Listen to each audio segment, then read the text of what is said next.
Welcome everyone. Good day everyone, depending on which part of the world you have joined us today. I am Priya Patra, lead Women Power Up Network. We also have Cecilia on the call. She is our Latin America lead. Cecilia, would you Yes, want to say hi to everyone? hello everyone. Good morning, good afternoon, good evening, everyone from everywhere you are. I'm from Argentina. I'm Buenos Aires. This is 10:30 a.m. But I know we are from all around the world. So enjoy this wonderful session. Thank you. Thank you, Cecilia. And it's just 7 p.m. here in India. And please say hello to each other and let us know from where you have joined us today. The code is there on your screen, menti.com 66401486. And Cecilia will put that on the chat window as well. Some housekeeping rules. We are all here to celebrate women leadership. We are all speaking on our individual capacity. Our views do not express any way, our views expressed here do not any way represent the organization that we work for. This meeting has been recorded as if guest. If you are uncomfortable in any way, please feel free to hop out of the event. If not, you are welcome to join our celebration. Now, before we get started, we always talk a little about our community, who we are. We are Women Power Up Network, as you have guessed already. We were incepted on January 26, 2020. We are not a business, but a community with a purpose. And when I say community, we have a couple of groups on LinkedIn, on Facebook, and we have many, many members out there. To be precise, 935 women across the globe.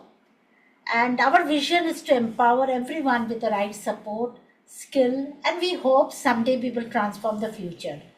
Right now, we are providing this platform to enhance our leadership qualities. We truly believe being good enough is just amazing. That means we really don't need to be an expert to power each other up. And when such good enough people come together, we power each other up. And together we rise. But before we move on, let us join our hands together to talk about our partners a bit, who have been supporting us for the last 3 years. This is the fourth year, and they are Agile in Education, PMI Slovenia, PMI Buenos Aires, Argentina, PMO officers, IAPM, Agnostic Agile Community, Scrum Day London. Our technology partner is We Are Ready Now LLC, and Cecilia will put the link on the chat window again. I encourage each one to go and visit their website. They're doing pretty cool stuff with AR and VR. This year we started a new theme, the theme called as a Power of One. The theme is about writing, coming together, and executing collaborative projects. And when I say collaborative project, it's actually a collaborative article. And every month so far, we have published a collaborative article, the theme being leadership dimensions in the age of AI. Our November article was on synergy between AI and ethical leadership. And we will speak more about it in our discussion, which would come later. So far, we have authored 9 articles, and you can read all the articles. Cecilia will put the link on the chat window again. And of course, a huge shout out to our editorial team, apart from the authors who have put in all their efforts to co author these articles. Cecilia, a huge thank you to all, to you, to edit, to review these articles each time, every time. You have never missed a single article so far. And with this, I hand over the stage to Cecilia to introduce the moderator of this panel discussion, Orla.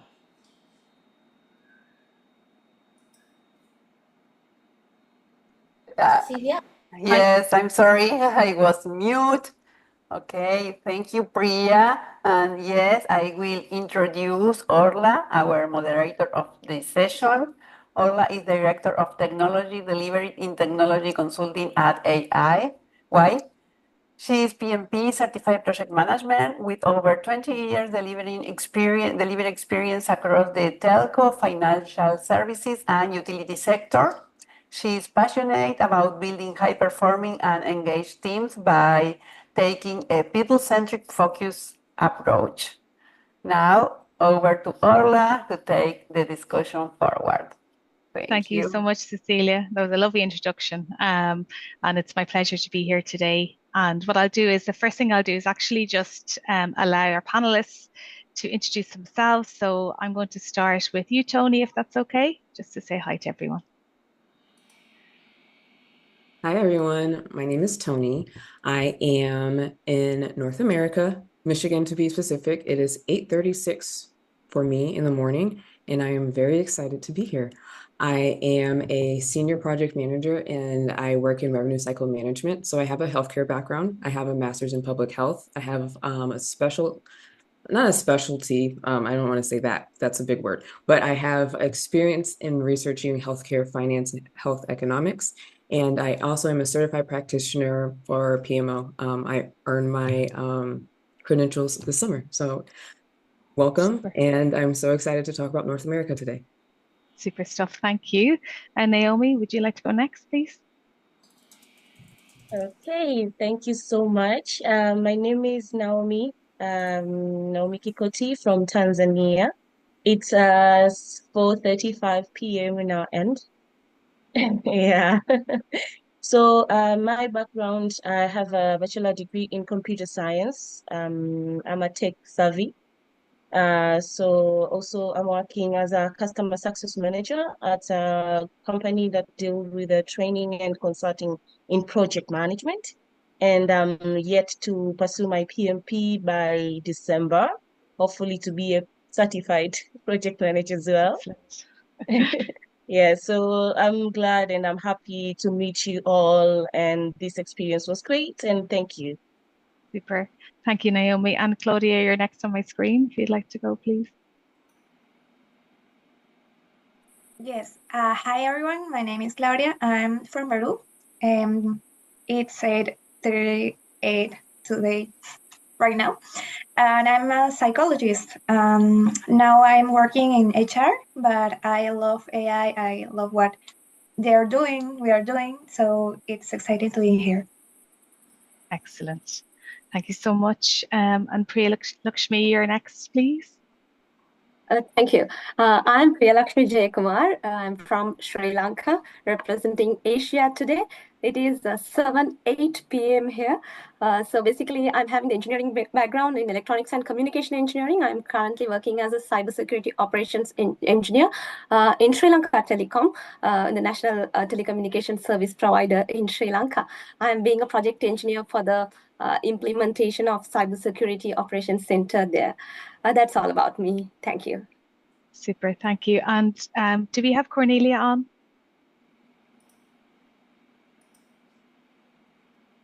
No? Okay. Okay, so we'll kick off. Thank you everyone for your time today. So I suppose the discussion is balancing profit with purpose, ethical leadership in the age of AI. And first, I suppose, what is ethical leadership and why is it important? And that ethical leadership is about doing the right thing and not the easy thing. So it's about our leaders and managers making decisions, doing the right thing for the common good. And it's not just about what's best for themselves or their companies or their bottom line. Now, we know that all companies, for them to run and thrive and be successful, profits are important for sure. But ethical leaders are the ones who will take into consideration the wider needs of their employees and their customers and probably society and communities around them, as well as their own company growth. So what is that? That's a foundation of ensuring that there's, as part of the company culture, the behaviors are modeled and encouraged. And why is it important? It's really important because it leads to a culture of safety, of transparency and inclusion for our people. And what does that do? That leads to basically retaining top talent, for example. So as we see more and more solutions, AI solutions being implemented, our view is ethical leadership needs to be a stronger focus and it needs to be embedded across companies to ensure responsible use cases and reduction of risks for all. And the types of, ethical principles are respect, accountability, transparency, honesty, service, justice. And I suppose with that small introduction, we'll start maybe with you, Priya Lakshmi. So countries in Asia, they're leading with ethics in the AI era, finding ways to ensure that technology serves not just for profits, but for people. Can you tell us a little bit more about that, please? Yeah, Asia. So Asia, it's a region where technical innovation is booming, right? So the challenge is to ensure that this AI growth is balanced with the responsibility, and we have to make sure that it doesn't overshadow the social values. So I here want to explain how the AI leadership is being implemented in countries such as China, Japan, India, and South Korea specifically.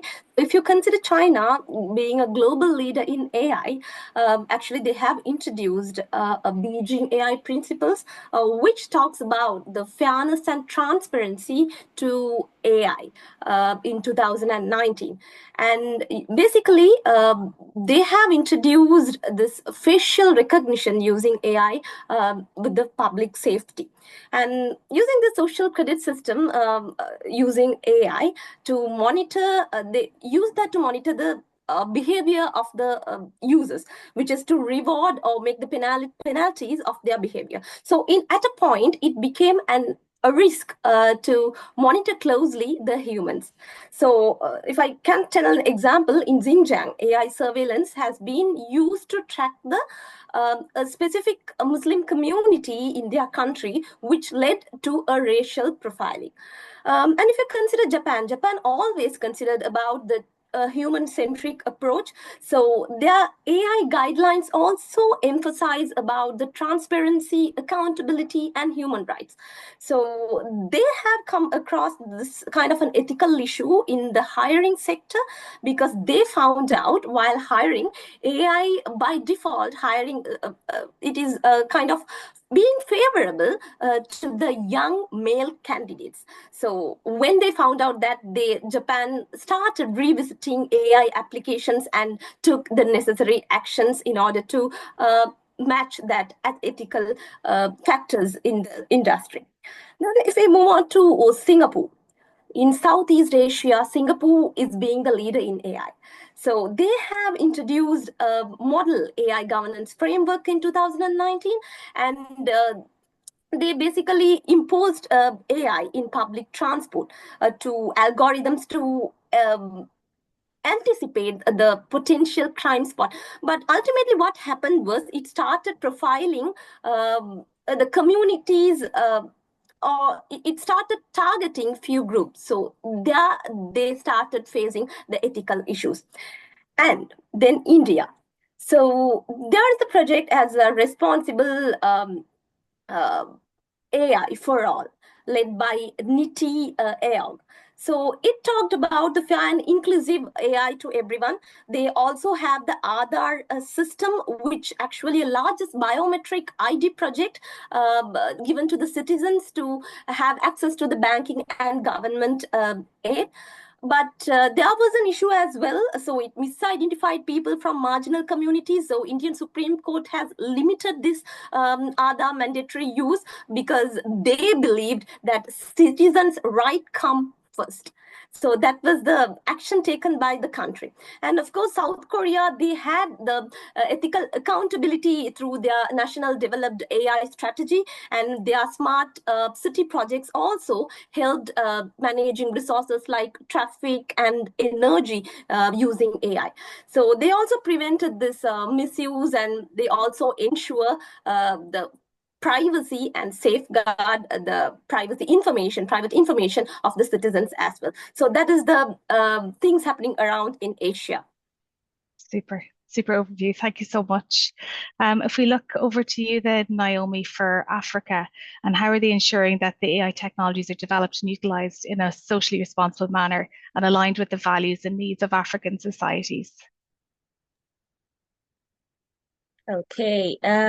Actually, in Africa, we're still in a development country. So most of the things that we do in the age of AI, the business and the leaders increasing the segue to leverage technology in advancing for the greater profitabilities, actually. So most of the things that we incorporating into that, it's such a and transparency, justice, fairness, homeless responsibilities, and all of that. So most of the things that in Africa now we are focusing on is now to make sure that the Africans are establishing the legal framework, because without that, it is a little bit difficult to maintain the and advancing in it. So we are trying to establish regular frameworks and priorities, including transparency and AI in practice. The framework that are integrated in indigenous knowledge system, community values, ensuring AI development respects local culture and norms. So as well, also we are trying to see how can we invest in education and build the capacity into Africans, equipping it to workforce and lead with the skill in order to develop and make sure that we use AI responsibly. Because efforts, including training programs, are being implemented, public, private partners, and international collaboration and focus on AI are also into a mitigation of the potential bias, especially for those who may lead to a social disperse.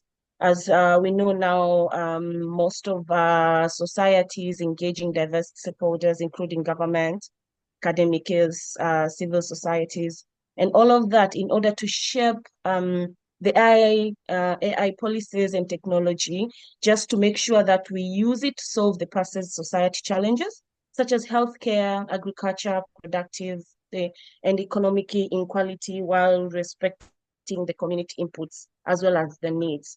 Also, most of that now we have implementing data governance.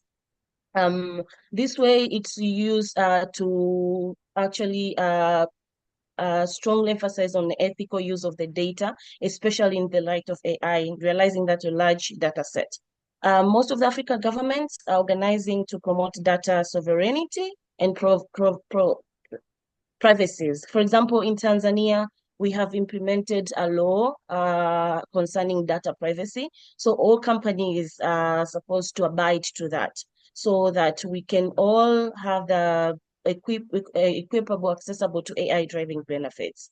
Also, when it comes to the issue of the development sustainability goals as well, AI has been, we've been using it to monitor the progress of it. So in terms of emphasize areas such as poverty education, healthcare access, gender equality, and education in general. This helped to foster ethical AI use there, generally addressing the needs of African society. So we are trying to make sure that we collaborate with the global partners to make sure that there is the potential for an inequality power dynamic in AI development that will lead a partnership with an international organization, and as well as the stipulation of issues that AI solutions do not exploit the local resources or undermining the community value. So I can give you some few examples. For example, in Rwanda, they have established itself as a leader as a promotion of ethical AI through the robot national AI policies that prioritize in inclusiveness, data privacy, and also align with the AI system with the human rights. Also, there's some of the examples in Kenya in issue of addressing the social responsibilities, such as AI improving agricultural production, food security, so innovation like sun catchers, which use AI-driven solar powerful irrigation system to demonstrate how AI can address local challenges while consider the ethics and dynamics of the like sustainable development and environmental impacts. So also when it comes to education, we have seen We have seen the initiatives that are being taken off in Africa, especially here in Tanzania. We have starting the to educate the people in terms of AI, so that everyone could understand and be able to be on the path of how AI is actually done, and how can we solve our communities and the surrounding environment to solve the community challenges. So most of the things that we are now doing it on that level to make sure that ethics are being also followed, that we don't just implement AI to just not to make sure that the ethical leadership become a crucial in balancing profit motivation with the society value and cultural sensitivity. So that is in a nutshell of what exactly happening in Africa regarding the ethical AI and in benefit of the. Super. Thank you so much for that overview. Yes. We'll look at Latin America next. So it's varied landscape and AI strategies. Claudia, can you tell us more about that, please? Absolutely. Latin America AI landscape is quite diverse, with some countries leading the way and others still catching up. For example, Chile has been one of the pioneers launching national AI policy in 2021. The policy not only focuses on the ethical and legal use of AI, but also ensures stricter regulations against misuse, such as telephone fraud. It's a great example of how AI can be regulated responsibly from the start. Then there's Mexico, which has made strides in protecting privacy. They introduced legislation address AI impact on personal data. They are building something pretty exciting, the AI 2030 MX Coalition. This collaboration is of key stakeholders across industries, working towards shaping the AI future in Mexico with an eye on 2030. And well, let's not forget Brazil. Their Brazilian strategy, EVIA, launched in 2021, is a strong step towards balancing innovation with the protection of fundamental rights. They even set up a national AI council to oversee the ethical use of AI across sectors. In Peru is also making important strides. In 2023, they introduced the regulatory framework law to promote ethical AI use, using transparency, accountability, and fairness. Peru is also working on transforming digital consular services, showing how AI can improve public services and accessibility. So while there are challenges such the lack of updated strategies in some countries, that these efforts in Chile, Mexico, Peru, Brazil, and other countries shows that Latin America is making a significant progress, is creating a balanced, ethical, and AI environment with an eye towards inclusivity and social good. Super. Thank you so much. While we don't have Cornelia here, I suppose I just wanted to take a moment just to talk about what Europe are doing in this space. So the European Union has introduced the Artificial Intelligence AI Act, which is groundbreaking legislation aiming to regulate AI across our member states. So what does that mean? It means that AI usage will now be regulated, and organizations need to identify the AI systems in use and then implement necessary compliance measures. So it's established kind of to create or establish like a balanced legal framework for the regulation of certain types of AI. This is kind of more general purpose AI models. So it first was introduced in August 2024, so this year, and the first penalties won't take effect until next year, 2025. So there's a roadmap there until 2027, and that's what I suppose businesses are doing here at the moment, trying to organize that. So they're identifying what AI systems they have in place and use. So everyone's doing a review across their organizations. Then they're looking at how they're going to establish systems and procedures for approval and to make sure that use is taking account of the AI obligations. They need to educate everyone, the staff. That all needs to be done from February next year so that everyone knows how to use the systems effectively. They should categorize to make sure that the risk classification is appropriate, and then through all of that, identifying the gaps and then making sure they've got a plan to implement any gaps across their organization. So I suppose that's the kind of the main thing from Europe at the moment. So we'll take a minute then maybe to move kind of more broader around what are the challenges that we're facing. So I'll go back to you, Priya Lakshmi, and maybe you could have a chat about the challenges of using AI, please. Yeah, there are several challenges we face in AI, but basically I feel there are two main challenges everyone has to address. So whenever we are working for an organization, as we are leaders and leading teams, mostly we are having the mindsets. So the pressure to maximize this short-term profits that can sometimes overshadow the long-term considerations of the ethical consideration. So we always try to have the effectiveness considering the budget or the deadline to complete the project instead of considering the ethical perspectives of that. And sometimes the interest, balancing the interest within our stakeholders like our customers or our vendors, partners, and delivering what they expect is sometimes being difficult to prioritize the ethical goals. And at the same time, we are expected to build and maintain the public trust at the same time as we have to comply to the regulations made by our own country. At the same time, whenever we are working in the business globally, we have to sometimes comply with the global standards as well. And we are expected to do the future profiling policies, like developing policies that can adapt to the future advancements.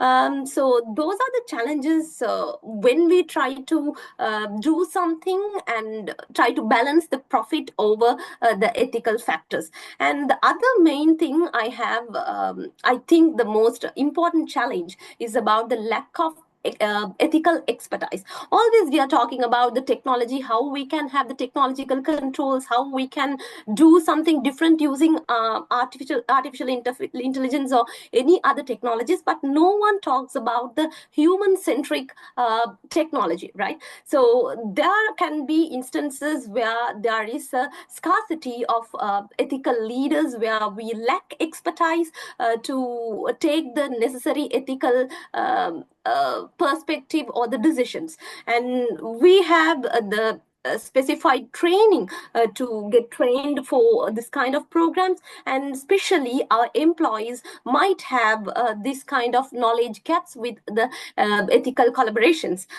So and the main thing is the collaborations between the ethical leaders and the AI developers. For example, if we are developing an application or something, we have to make sure the collaboration between the AI developer and the ethicists to integrate these ethical considerations to all our projects. And also, of course, this can be obtained by the proper education and training by whatever the organization we are working on, or we have to consider on self-development, on increasing our knowledge in these aspects. Super, thank you. Any other challenges anyone would like to chat through before we maybe move on to advantages? Okay, Naomi, over to you then. Maybe you talk through maybe some of the advantages then we're seeing in this space. So when it comes to advantage, for AI, actually, it has a lot of advantages.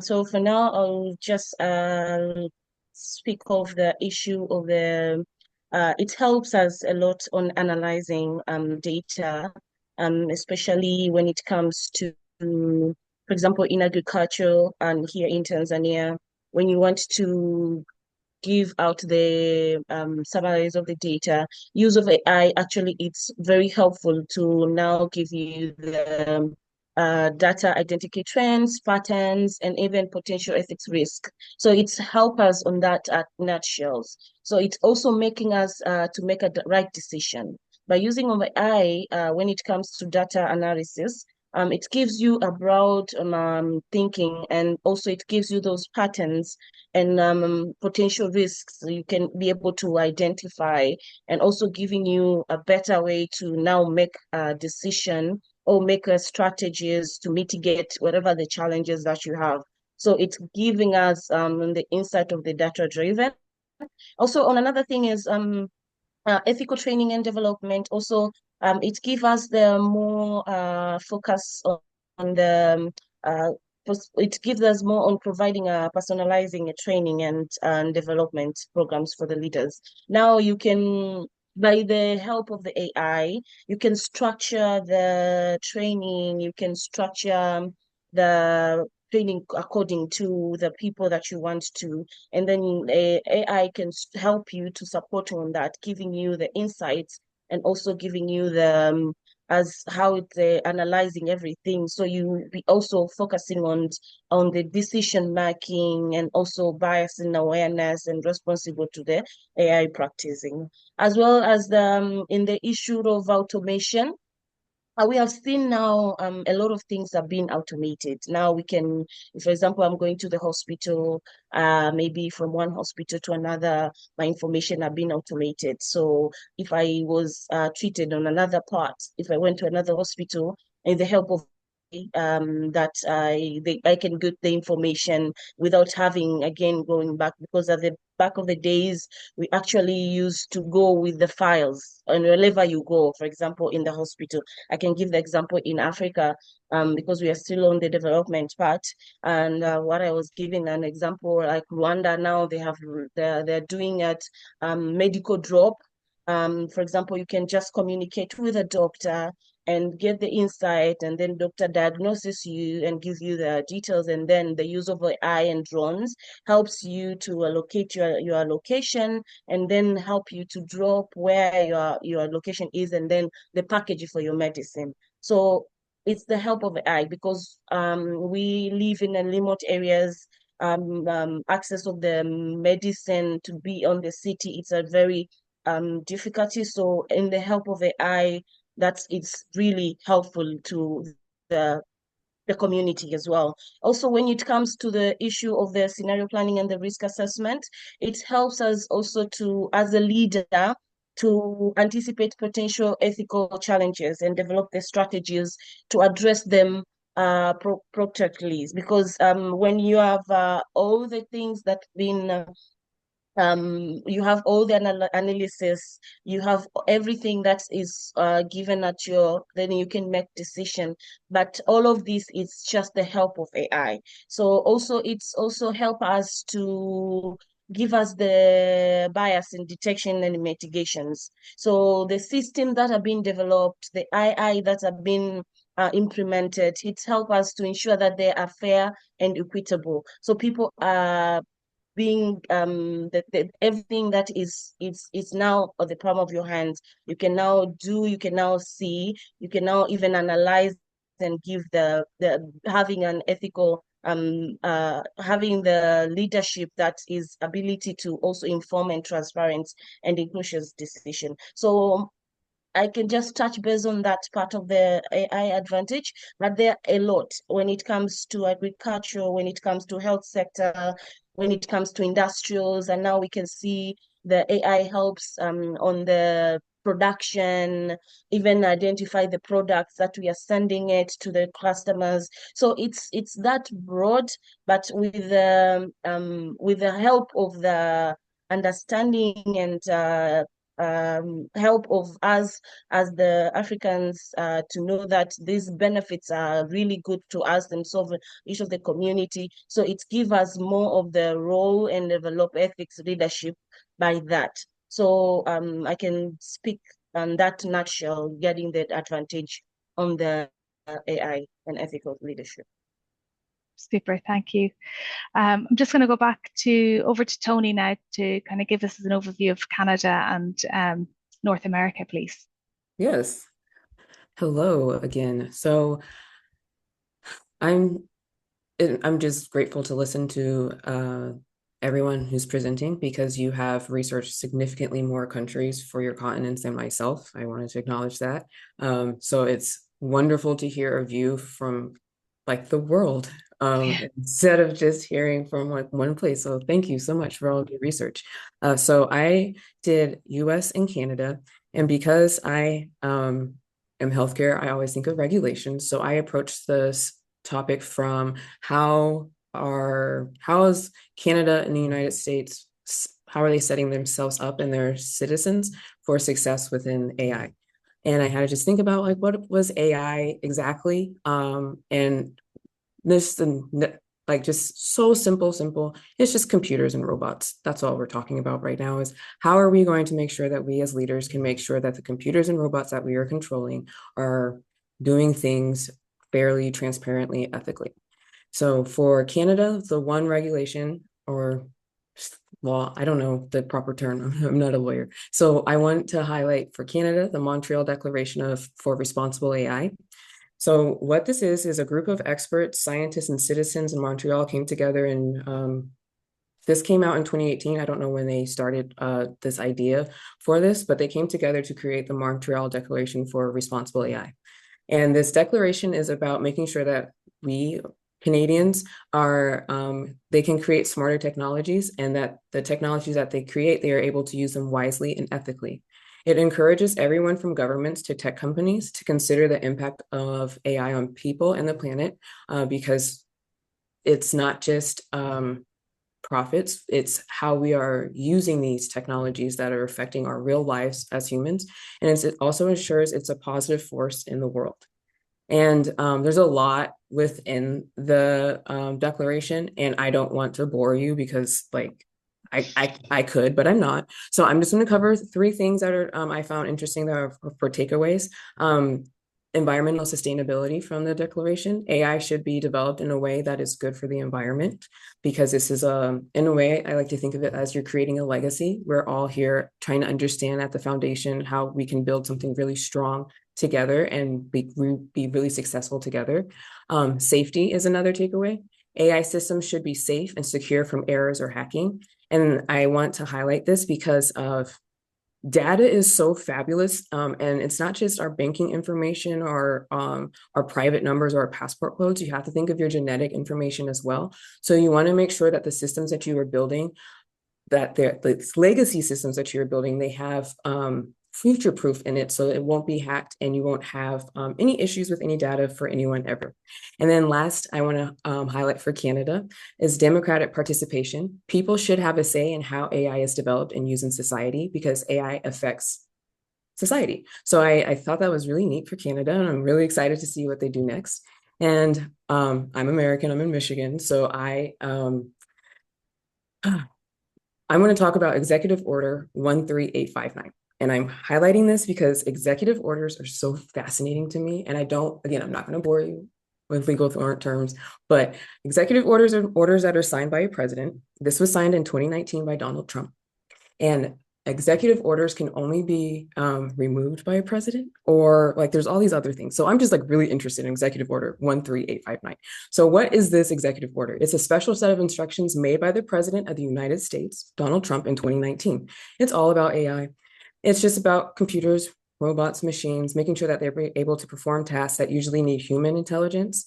Like say for doctors, there's this example that's going on around right now about medical notes. So medical scribes are people who take notes in a procedure room to make sure that the doctor's getting everything done. There's a technology that has been developed, lots of technologies have been developed to pick up ambient voices and carry that note to your chart, so you are not missing anything. It's also about understanding pictures, this executive order, and making decisions. It's a big plan for the United States to continue developing and using AI technology. It focuses on supporting research, educating people, and making sure AI is fair and safe. And it also focuses on working together with others, because we're all in this together, it's one giant country. The goal is to use AI to improve things like healthcare, transportation, and education, the big threes in America, big profit over there. That's why I'm highlighting this, because this is a lot of money right here, making life better for everyone while being careful about the challenges AI might bring. So because there's a lot of information, I'm just going to take like one key takeaway from this. that I want to highlight. Well, two. One is education and training. In order to be the best at something, it takes a team. And it's not just one part of a team, it takes the entire area. So everyone needs to be trained on how to use AI. Everyone needs to be encouraged to use AI, the computers and the robots. So that way we are aware of what's going on as humans. And as we continue to create guidelines and fairness, we know what we're creating things for. That's how it's going to look in the future. And also to work with other countries. The order suggests cooperating with other nations to share ideas and develop AI in ways that are good for the whole world, because legacy, it's not just me in Michigan. I'm talking to someone in Peru right now, and Tanzania, and it's just so fabulous. So I just I wanted to highlight that. And also for America, there's a lot I can talk about. I wanted to talk before I go into this, one thing that I really wanted to highlight, I wanted to give a big shout out to a company that has done a lot of work already. They are headquartered in America, but we all probably use their products at some point, not like purposely. It's GE Healthcare. They are a healthcare company that does diagnostic machine, like in short. I don't represent GE Healthcare. I'm just highlighting them because they have an AI library, them and IBM. So for a lot of companies that are looking to develop guidelines, I would recommend going to those two companies because they've already done a lot of the groundwork. So you don't have to start at step one. You can start at maybe step two because they're still figuring out. They have committees dedicated to this research. And yeah, and my next thing I want to talk about, because of profits again, I want to talk about a computer program called COMPASS, which stands for Correctional Offender Management Profiling for Alternative Sanctions. And it sucks out to me because the court system, as we're all developing technology, the court system technology is something that, I don't know, kind of gets overlooked. I have a friend who's a lawyer, and she told me she has to go to court and like register on a piece of paper for the days that she wants to work. So I thought I should highlight something for her just so we can talk about something while we crochet. So this program is used by courts to help decide how risky it is to release someone who has been arrested, and it tries to predict how likely a person is to commit another crime in the future. So like, how does it work? When someone is arrested, they might answer a long list of questions about things. I don't know what they ask. I've never been arrested, so I can't tell you what the questions are. And then like based off of these questions, there's like a risk score assigned, and just the risk score means it's how likely that person is to break the law again. And this is where bias comes in because of racial bias is when someone is treated unfairly because of their race or skin color. And AI is learning from us, and we have biases as people. So what some studies have found is that the COMPASS algorithm doesn't always predict risk fairly across different races. So for example, Black individuals are often given higher risk scores than they should have been, and the means that the program labeled them incorrectly. And white individuals are often given lower scores than they should have been, which also means that they have been labeled incorrectly. And it's just wild to think about. I'm so sorry to say that, but it's fascinating to think about that we are creating technologies and programs and tools to use long-term, and we already have this big problem that's sticking out and that needs to be fixed. So I guess what can be done about that? Better algorithms. So that means sharing more of your resources, training the tool with more data. So that way it's not just based off of one data set, it's based off of a wider data set. Transparency, making sure that the programs, when they are developed, the work is understandable so it can be tested and improved by others and not just one group. It needs to have human oversight. You don't want AI working with AI. I am laughing because I did that this summer. I used one language model engine and put into another language model engine and put into another language model engine, and just makes gloop. So you just need to make sure the humans are there at some point. And then you also need to have awareness and education. Teaching people about these issues can help everyone work together because you're now aware of that there's an issue, and you can have it at the top of your mind when you go to make a decision. And that's what I want to highlight about North America. Super. Thank you, Tony, for that overview. So you've talked about an overview of the areas, challenges and advantages. I suppose I'll take a moment to go around the room just to ask around what can we do as leaders. Claudia, I'll go to you first, please. Of course. Well, leaders, we must remember that the decisions we made today will shape the future of AI in our societies. And we have an important role in making sure that the new technologies like AI are developing responsibly. It's not only about innovation, but about ensuring that this innovation helps society. We must make sure that AI reflects values like fairness, transparency, and inclusion by including ethical practices in how we plan and develop AI projects. We can create systems that achieve business goal while also benefiting everyone. We need to think about how these technologies impact people, communities, and workspace, always keeping the human side in mind. It's about leading with care and encouraging collaboration between different sectors, governments, industries, and communities. To make sure AI works for everyone, we must be brave enough to ask hard questions about how AI affects societies and prioritize ethics through the process. The technologies we create today will shape the future. So let's make sure that they bring a positive change and serve the common good. Super, thank you. I think at the start we talked a little bit about that kind of fostering a safe environment, and it's about the culture. So as leaders, we need to educate our people about the practices of ethical AI principles. We need to create that safe environment where people feel that they can report concerns and just raise any issues, and it's a safe space to do it. And then we need to recognize people that do come forward and make sure that they're rewarded, and anyone that does demonstrate ethical leadership and commitment, that they are recognized. And again, just down to that, building a diverse team and bringing varied perspectives and backgrounds to AI development. And I think that would be very beneficial. Back to you, Tony. Maybe anything you'd like to add there in terms of call to action as leaders? Yes, I want to highlight about collaboration. So I'm reading my notes because I'm so excited. I'm like forgetting all what I need to say. But I want to say you seek guidance from AI ethicists. And I'm saying that because like, don't call me. I'm not an AI ethicist. There are actual people who can do this. This is their job. So you should ask them to help you identify potential ethical risk and to help you develop mitigation strategies. Also engage with legal experts because the law is, as I've learned with research, it's a lot of words, and a lot of words mean a lot of things when they're put together in a combination. So just ask the people who are the experts about the legal terms. And also cross-functional teams. With cross-functional teams, I want to mention that there is a global partnership on AI. It's called GPAI. Canada and the US are both a part of it. It was founded in June 15th, 2020, and it promotes ethical AI practices globally. So I say just encourage those who are in these efforts working for ethical work. I don't know, I'm not myself, but if you know someone, just provide them encouragement because they're probably seeing a lot of things that we aren't seeing, and they need our support as well. Thank you.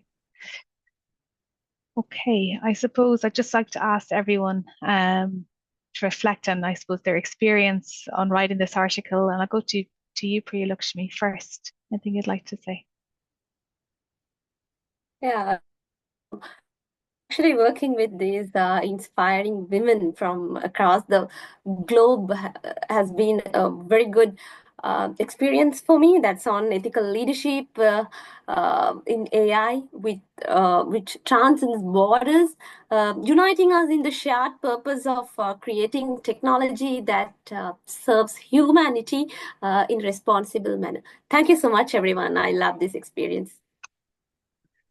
Thank you. Lovely. Over, Naomi, anything you'd like to share? On my end, actually, it was an interesting, actually meeting all of you, strong and enthusiastic people. So actually, it has given me a broader mindset.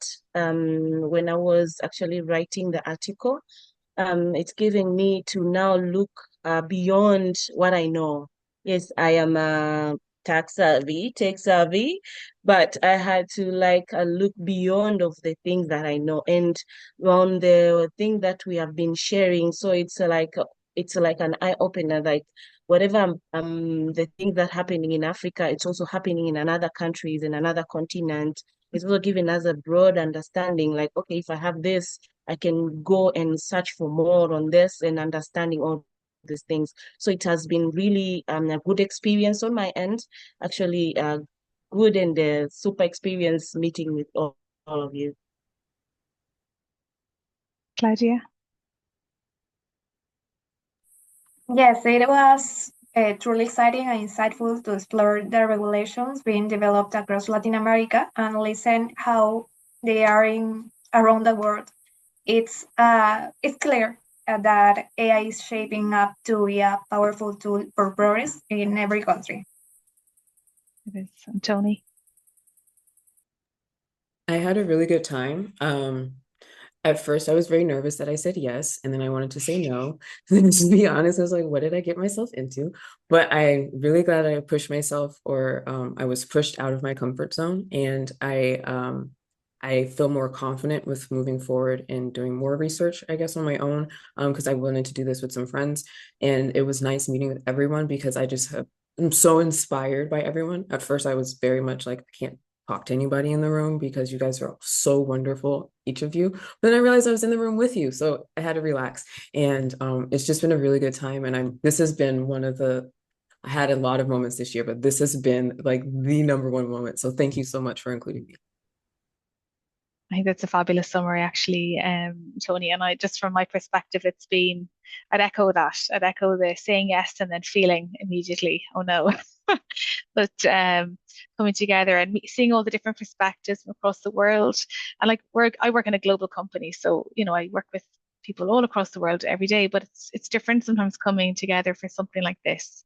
And like AI is it's everywhere. Everyone's talking about it. It's the shiny new toy where and everyone, it's been pushed at us as well, even if you are also very passionate about it, but it's everywhere. Everyone's talking about it, even my parents who are in their 80s, So I think it's been great to learn other perspectives, see what's happening across the globe, the same problems that exist everywhere.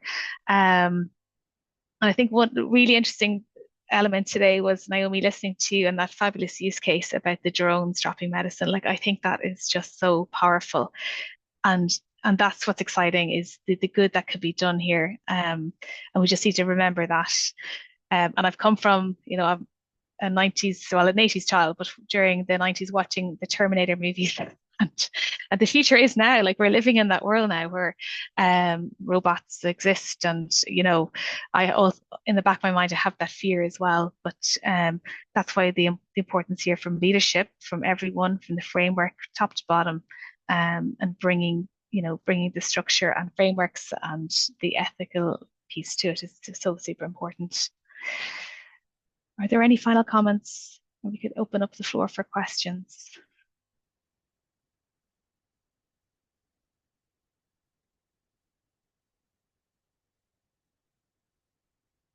Anything from Cecilia or Priya? Yeah. So, thank you everyone. Those were wonderful insights from across continents. I would like to invite Cecilia to share her insights because she was the one who reviewed the entire document after we put in all our stuff together. So, Cecilia, over to you to Okay, share thank you, insights. thank you, Priya. In first place, I want to congratulate all of you because it was a wonderful research and the article, and it was very insightful, knowing the characteristics of each of the continents or regions and the importance of the ethical use of the AI. It's really, I think AI is a very powerful tool, but it also can make bad decisions, can make bad data, can provide bad data, the biases, the bad use of data. People can use the data in not not in an ethical manner. It could be very dangerous. So, as you said previously, we need education. We need education in the use of the data, of the use of the ethical use of this tool. It's a journey. We are beginning in a journey. It's a new journey of technological new tool, and we have to work with care. We have to be care in the use of this tool because it can be dangerous. But it's amazing. So I'm very happy to be in this time, proving and knowing and researching with AI. And having this in mind, in my mind, no, with taking care with the ethical use. So, thank you so much for your work, for your research, for providing new knowledge for all of us. Thank you and congratulations. Thank you, Cecilia, for sharing your insights and introducing us to the tool perplexity.ai. You might want to put that on the chat window so that everyone can use that tool to get more and more insights about what's happening all across the globe. With this, I will share my screen and I will again call upon Cecilia to do the honors. Cecilia, can you see my screen? Yes. So, again, thank you and congratulations for your article and your presentation today. The panel was wonderful too. So let me give the certificate of appreciation to Priya. Thank you, Priya. The next one for Tony. Thank you so much. Cornelia. Yeah, she's not here, so we'll move Not on. Tony. Here's Tony. Tony, thank you. Wonderful. All the presentations. Naomi. Thank you, Naomi. Thank you so much. Very insightful. Thank you. And Claudia. Thank you, Claudia, for your insights and research for Latin America. Thank you. And of course, Orla, thank you very much and congratulations. You make a great moderator. Thank you so much. Yeah, and I like very much your sessions. Thank you to all of us, to all of you. Super. And congratulations to all of us for yet again publishing another paper with a new team. Imagine every month we create a new team and we come together and we publish a article. So I request each one of you to go ahead and read this article, share your feedback, and the link is on the chat window again. Cecilia, I will ask you to put it on the chat. Let us know what you think about this event and what are the topics that you would like to hear going forward. All the articles and yeah. So you could put the link to all the articles on the chat so that people can go ahead and read. I would also encourage each one of you to go ahead and subscribe for our newsletter. Each month we put a spotlight on one of our members, so you could even nominate yourself for that. And with this, we will wrap up our November event. This was the last event of the year, and I think we ended with a bang. We are now authoring our December article. Now, this is with another new team where Cecilia is the mentor this time. And this article is about something very, very critical. It is about continuous learning for future leaders. AI's role in skill development. Can AI help us to have that culture of continuous learning? So do keep watching our social media handles for more for our next event on continuous learning. But not this year. The next event will be in 2025 around February, and we will let you know soon when it would be. We are just finalizing the dates as of now. But don't forget to leave your feedback with menti.com and the code is on your screen and the link is on the chat window. And with this, Cecilia, are there any questions on the chat? If there are any questions, we could take them. Otherwise, we can wrap up for the day. I don't see any. I don't see any questions. I see very good comments. Wonderful session. Thank you, Rupa. I think in the AI work is going to be very important, of course. Great Yeah, effort thank you, to Roshani. empower. Well, thank you. Well, thank you for all the comments. Very nice comments. And if any one of you want to open your mic and say something, you are all invited.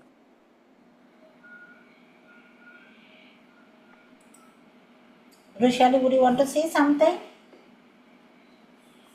Roshali has joined us from Dublin, and she's the one who connected us to Orla. She did. Thanks, Roshali. Yeah. I'm so happy that Orla could make it to today's session. Amazing. It's as usual, listening to all women across the globe was a wonderful opportunity.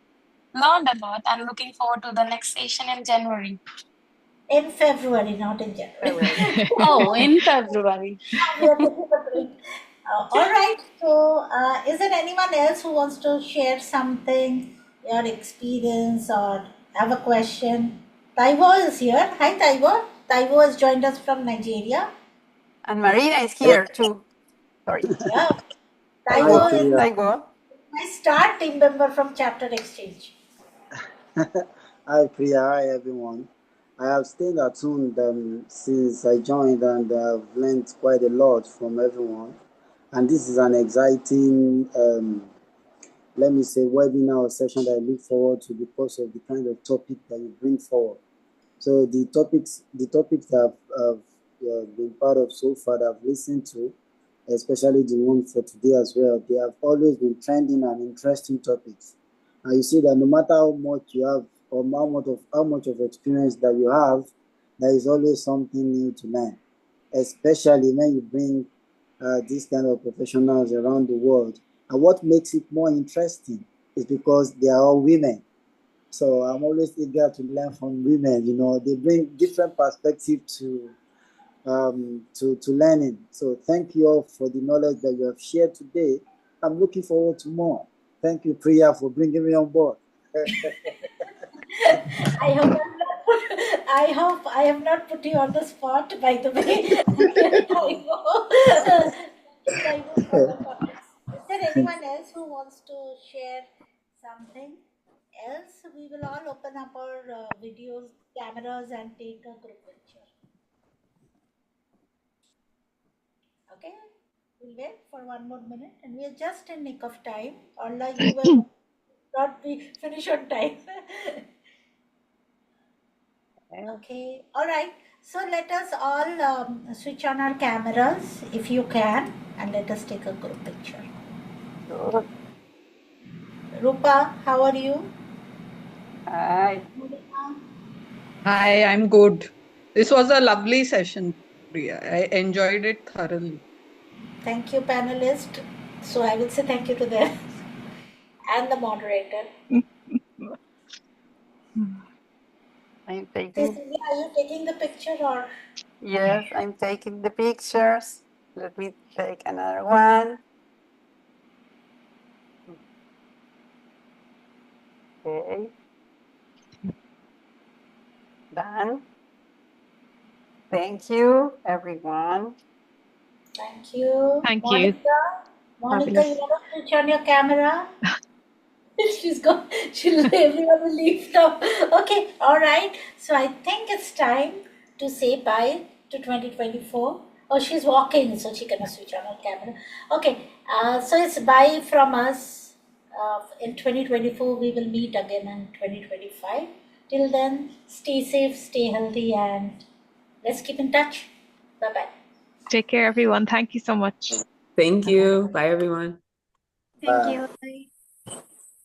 Bye. Thank you. you. Bye. Bye. Thank you.